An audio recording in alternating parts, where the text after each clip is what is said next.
If you're 55 plus and thinking about retiring abroad on Social Security, I need to show you something that could either save your retirement or completely destroy it.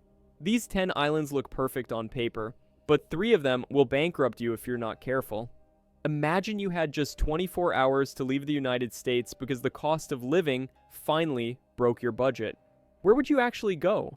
A lot of you are looking at the US economy, the debt, the inflation, the healthcare costs, and wondering, what is my plan B? Today I'm ranking 10 specific island destinations where American retirees can live on Social Security. We're evaluating them using my Senior Stability Index and counting down from number 10 to the number 1 safe haven. So before starting, let me explain you. Senior Stability Index. We're looking at 4 critical data points: monthly cost, physical safety for seniors, access to competent healthcare, and ease of residency. Each island gets a traffic light rating. Green means stable, safe, and checks all the boxes. Yellow means great value, but you need to manage specific risks. Red options, I've removed them. If a place is too unstable or dangerous, I won't recommend it to a retiree on a fixed income. And some names are pronounced differently by locals, so please excuse any variations. And if I mispronounce a name, feel free to correct me in the comments. Let's start with number 10. Roatan, Honduras, yellow.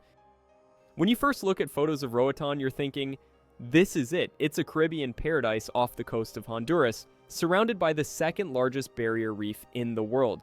You get the full Caribbean lifestyle on a shoestring budget. There's already a massive expat community living there. You're not going to be lonely. There are established networks, and they'll tell you where to shop, where to eat, who to trust.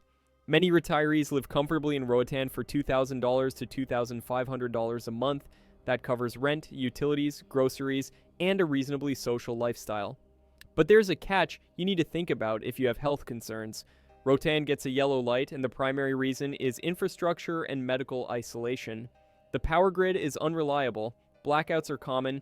If you depend on a CPAP machine or need refrigeration for insulin, that's a serious problem. The internet can also be spotty. But here's the critical part. If something serious happens medically, a stroke, heart attack, or emergency surgery, the medical facilities are extremely limited. For anything complex, you're getting on a plane to mainland Honduras or back to the United States. Roatan is beautiful and affordable. If you're adventurous, in excellent health, and don't need modern conveniences, it's a bargain. But if you have a chronic condition or need specialized medical care, Roatan is a risk. Now, if you like the Caribbean vibe but need something more stable, let me show you what's next. Number 9, Ambergris Caye, Belize, yellow-green. The number 1 reason Americans love this place? English is the official language. You don't need a translator app to talk to your doctor, landlord, or government officials. Everyone speaks English. For retirees anxious about language barriers, this is huge. Belize also offers the QRP, the Qualified Retired Persons Program. It's designed specifically for retirees and very tax efficient. You can bring in personal belongings, your car, even your boat, without import taxes. The island itself is gorgeous with incredible diving, fishing, and a strong expat community. The catch is inflation. Because it's so popular, you're paying island prices for everything. Groceries, imported goods, and electricity are expensive. You can live here on $1,500 to $2,800 a month. But for a US-style standard of living, air conditioning, familiar foods, reliable internet, you're at the upper end or above it. And just like Roatan, healthcare is the weak point. For major procedures, you're flying to Mexico City or Miami. Ambergris Caye gets a yellow-green rating. It's fantastic if language barrier is your biggest fear. The QRP program is good, and the community is welcoming, but don't expect it to be dirt cheap anymore. Those days are fading fast. If you're working with a smaller Social Security check, you might find yourself feeling the squeeze here. And that stress? That's exactly what you're trying to escape by leaving the US in the first place. Let me show you an option that's genuinely more affordable. Number 8, Dominica, green-yellow. Number 8 is Dominica. This is not the Dominican Republic, this is Dominica, the nature island of the Caribbean. If your Social Security check is on the lower end, $1,500 to $1,800 a month, this is a strong contender. Dominica is one of the cheapest places to live in the Caribbean. Monthly costs range from $2,000 to $3,000, often less if you live simply. The island is incredibly safe, it's quiet, peaceful, and people leave their doors unlocked. The natural beauty is spectacular. Waterfalls, rainforests, hot springs. The hard truth, Dominica is extremely rural. No malls, no big box stores, no cinemas, no nightlife. The entire island has about 70,000 people. If you need a bustling social scene or access to familiar brands and products, you'll feel isolated quickly. The medical infrastructure is basic. For broken bones or infections, you're fine. But for complex geriatric care or specialized treatments, you're geographically isolated. Dominica gets a green-yellow rating. It's peaceful, safe, and genuinely affordable. For the right person, someone who wants to unplug, doesn't need much, and is healthy, this could be paradise. But you need to be really honest with yourself about whether you can handle that level of simplicity. Because if you move here thinking it'll be like Florida with palm trees, you're going to be disappointed. Now let's shift gears and talk about an island that's practically next door to the United States. Number 7, Grand Bahama, Bahamas, green. Coming in at number 7, we have Grand Bahama in the Bahamas. The biggest selling point is proximity to the United States. You're practically next door to Florida, a 30-minute flight from Fort Lauderdale or West Palm Beach. This offers a huge psychological safety net. If something goes wrong, a medical emergency, family crisis, or homesickness, you can be back in the US in less than an hour. Grand Bahama also has decent medical facilities. The island feels familiar to Americans. English is the language, the food is recognizable. For someone wanting to ease into expat life, this is a good stepping stone. The catch? The price tag. You're paying a premium for the Bahamas brand in proximity. Everything is more expensive. You're looking at a monthly budget of $2,000 to $4,000. If you're surviving on a minimum social security check of around $1,800 a month, Grand Bahama is likely out of reach. Let me put this in perspective. If you're trying to survive on a minimum social security check of around $1,800 a month, Grand Bahama is likely out of reach.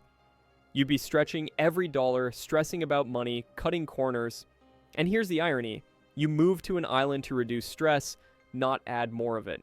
Grand Bahama gets a green light for safety and stability. It's politically stable, it's safe, the infrastructure is reliable, but I'm giving you a serious warning on cost. It's convenient, it's comfortable. But it's not for those who are down to their last dollars financially. If your social security check is healthy and you've got some savings cushion, this could work beautifully. But if you're looking for somewhere you can really stretch your budget, keep watching, because we've got better options coming up. Let's head to Mexico. Number 6, Isla Mujeres, Mexico, yellow-green. It's a 20-minute ferry ride from Cancun. Here's why that matters. Cancun has world-class US-accredited hospitals with modern equipment and doctors who can handle complex surgeries. You get the laid-back island lifestyle with monthly costs of $1,500 to $2,000, plus immediate access to first-world medical care. The island is charming and small. You can golf cart around it in an hour. The beaches are beautiful, and there's enough expat community that you won't feel isolated.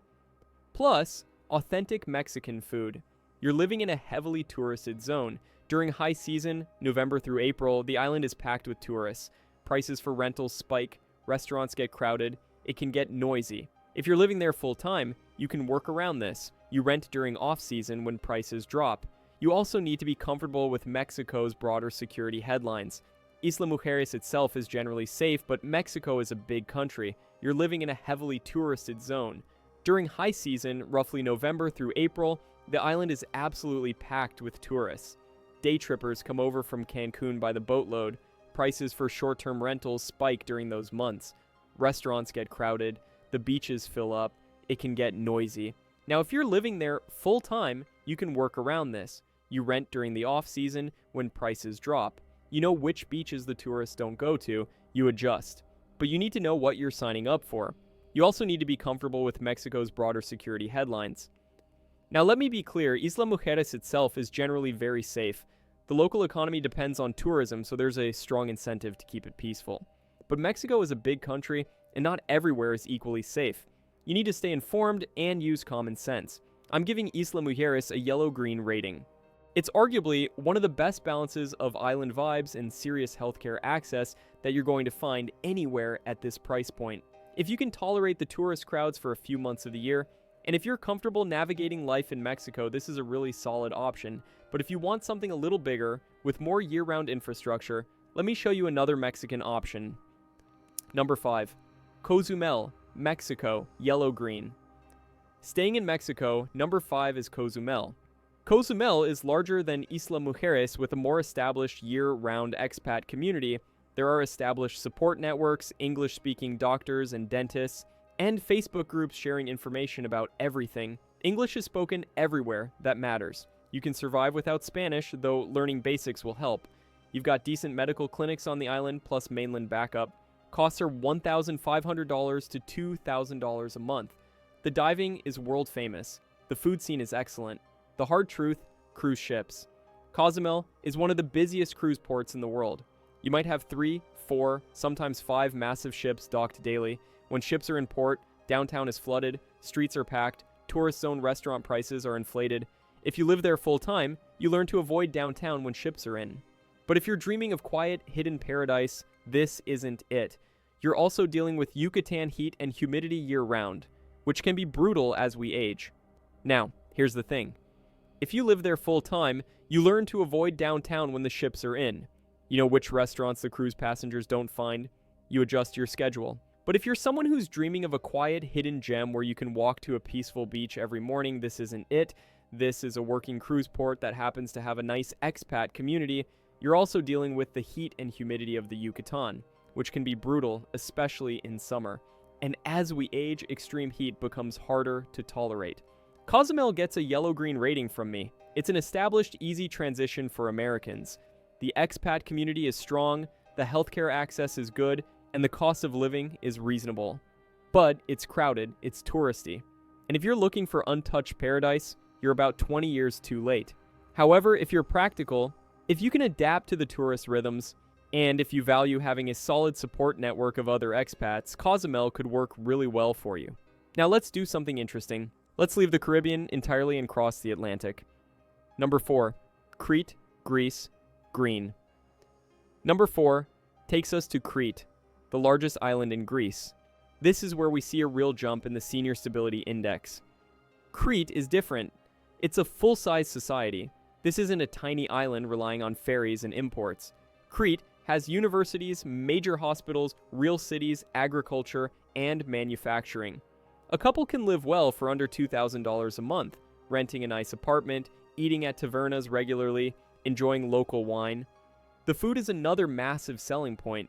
You're getting the authentic Mediterranean diet, proven as one of the healthiest for longevity. The culture is rich, the history is everywhere, the people are warm, the catch is bureaucracy. Greek paperwork is legendary for being slow and confusing. Navigating residency, visas, tax numbers, utilities, and rental contracts will likely require a lawyer or patient translator. Things that should take a week might take a month. Offices close for unexpected holidays.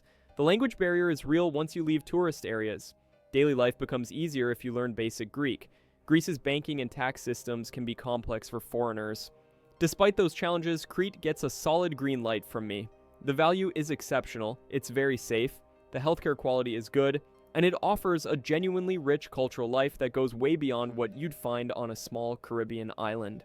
If you have the patience for the paperwork, and maybe the budget to hire some local help navigating it, Crete is an outstanding choice. You're not just retiring to an island. You're retiring to a civilization with thousands of years of history, and that comes with a depth of experience that's hard to find anywhere else. Now, if Crete sounds good, but you're thinking, I really don't want to deal with a language barrier, let me show you an island where English is official. Number 3, Malta and Gozo, green. Number 3 takes us to Malta and its smaller sister island, Gozo. For many American retirees, this is the Goldilocks option. The biggest advantage, English is an official language in Malta. This isn't just some people speak English. English is used in government, hospitals, legal documents, and schools. You can talk to your doctor in English, you can read your rental contract in English. That removes massive stress. The healthcare system is ranked among the best in the world. Modern hospitals, well-trained doctors, efficient systems.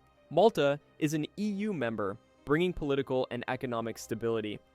The currency is the euro. Things work. It's incredibly safe. You can walk anywhere, anytime. The weather is beautiful, classic Mediterranean climate. The history is fascinating. 2 reasons: density and cost. Malta is tiny, about twice the size of Washington, D.C. It's packed with 500,000 people plus tourists. That means traffic, crowded beaches, constant noise. You're not finding bargain rents. Budget $2,500 to $3,000 a month for comfortable living. If you want quiet, go to Gozo, more rural and peaceful, but you're dealing with ferry commutes for major services. Malta gets a green light rating. It offers premium stability, premium healthcare, and premium quality of life, but it comes at a premium price. If your social security check is substantial, let's say $2,500 or more, and if you don't mind living in a small, densely populated place, Malta is genuinely one of the top-tier choices available to American retirees. It's not exotic, it's not cheap, but it's stable, and sometimes stability is worth paying for. Now let's stay in Europe and talk about an island that might actually be the best value on the entire continent. Number 2, Madeira, Portugal, green. Number 2 is the Pearl of the Atlantic, Madeira, Portugal. This one has been getting a lot of attention, and for good reason. Madeira offers something rare, a first world European lifestyle at 30 to 40% cheaper than the US. You can live very well on $1,800 to $2,200 a month. Modern apartment, excellent healthcare, safe environment, good food and wine. The climate is eternal spring. Not too hot or cold. The safety is top tier. Violent crime is almost non-existent. The healthcare is excellent. Modern hospitals, English-speaking doctors, reasonable costs. The natural beauty is stunning. Volcanic island with dramatic mountains, lush valleys, rugged coastline. There's a strong expat community with resources, Facebook groups, and meetups. Madeira's popularity is working against it. Housing costs have been rising. The Portuguese government has been tightening tax incentives that used to be wide open. The path to residency is still clear with the D7 visa, but it requires more paperwork than 5 years ago. Learning basic Portuguese will make your experience richer and easier. Madeira gets a firm green light. It's arguably the best value in Europe for American retirees, but the rules are changing and costs are rising. So if Madeira is speaking to you, my advice is to act sooner rather than later. Don't wait 5 years and assume it'll still be the same deal, because it probably won't be. And now, let's talk about number 1, because this one surprised even me.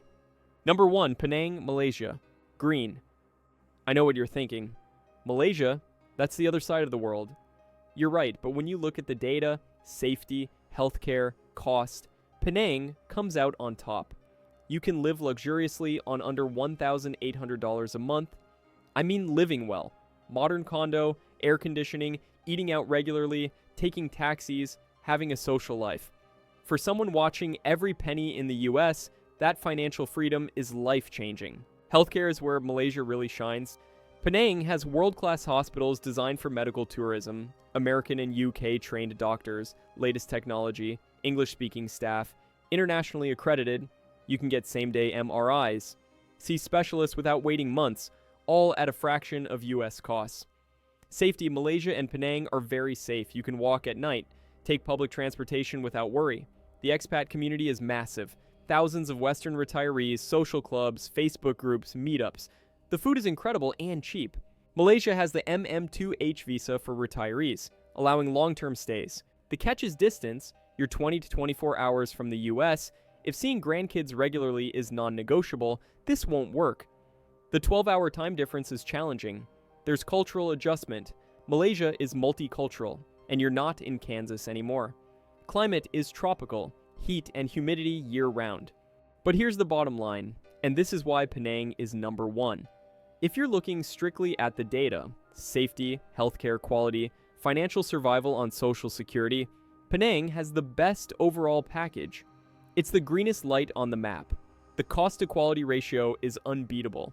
You can live better in Penang on $1,800 a month than you could in most American cities on $4,000 a month.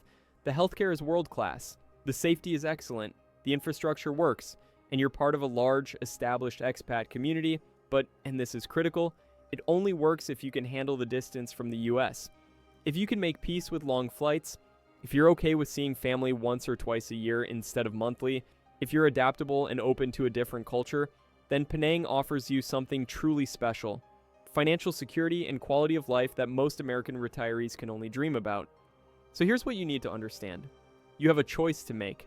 You can choose proximity with higher costs, like the Bahamas, or you can choose incredible value in healthcare, like Penang or Madeira, but deal with distance. Figure out your most immediate problem. If you're running out of money, look at lower cost options like Dominica, Isla Mujeres, or Penang. If it's quality of life, consider Malta, Madeira, or Crete. If proximity to family matters most, stick with the Caribbean or Mexico. The worst thing you can do is nothing. If you want more budget-friendly options that aren't islands, I recently broke down the 7 cheapest countries to retire on Social Security. I've linked that video in the description. Your Social Security check is your lifeline. Choose your island carefully, do your research, and remember, the right place can give you a retirement that's not just survivable, but actually joyful. Thanks for watching, and I'll see you in the next one.